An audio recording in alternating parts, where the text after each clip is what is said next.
Fixed protocol. Options Greeks.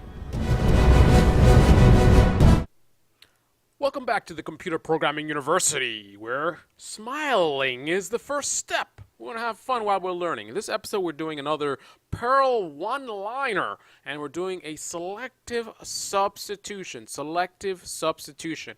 I want to make a substitution of a particular string on a particular line. Before we did it based on a line containing a certain string. In this episode, we're gonna do it just based on a very, very generic thing as digits. So instead of specifying a string, so like before we would specify, look for a line with the string kind and do a substitution of whatever string. All right?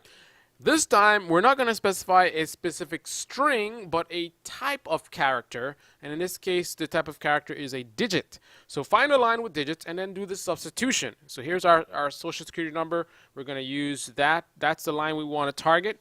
But we don't want to specify any part of this number. We just want to say digits. All right, so let's go ahead and get out of here. And let's do our Perl substitution command. So Perl, and we're going to do -pi and then -e. And then we're going to do our command in our single quotes. We're going to do substitution global and our slash boxes. So what are we looking to replace? We want to replace, I think we had a double N. So we want to replace the double N with a single N, but we want to do that specifically on one line, all right?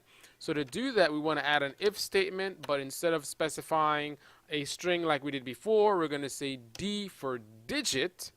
Now, if I try to run this, it's going to be looking for the D as a string. I need to make sure it knows that I'm talking about D as in digit, so special D, not just regular D. So let's go and add a slash here and another slash, and then our D, and then we're going to end it with yet another slash. Slash, slash, slashity, slash. Got a little tippy here. TP or tippy? TP, I think it is. Anyway, so that's the syntax. And now we're going to go ahead and run this once we add what? What's missing? Who knows what's missing? We have the Perl, we have the options, we have the command here, we have our if statement, and what's missing? The file name, of course. We got to have the file name. What are we doing this on? We're doing this on file.txt. Boom! Run that baby. So now we're going to go ahead and cat the file.txt and see what the results are. And what do you know? It corrected it. So now before we had a double N, now we have a single N. Nice! But you're saying, how do we know this actually worked? Because you only have, let's see, this is the double N was only on that line. So actually that command was actually kind of pointless because there was only one line that had this. So the point of this is we wanted to be very selective, like surgeons. There could be other lines that have this character, but we don't want to touch that one, just this particular line. But in this case, there was only one line that had the string that we're looking for. So there's no need to specify the line with digits. You know what I mean? It doesn't matter line with digits. If I just did it globally, it would have only replaced that one line because that's the only line with that. Now, the purpose of using this selective thing is if you have multiple lines that applies to what you're searching for, but you don't want to change all of them, just a particular one. Like, for example, we have a lot of lines with lowercase o's in them. O, O, O, O.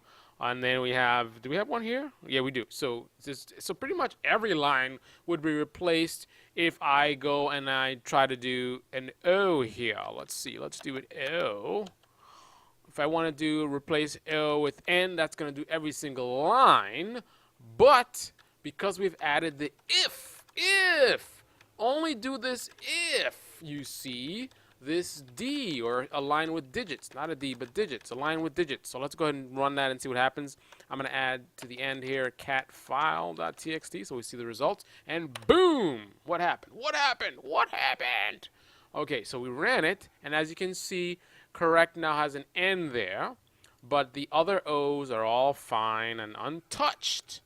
So that proves that this actually did something useful, right?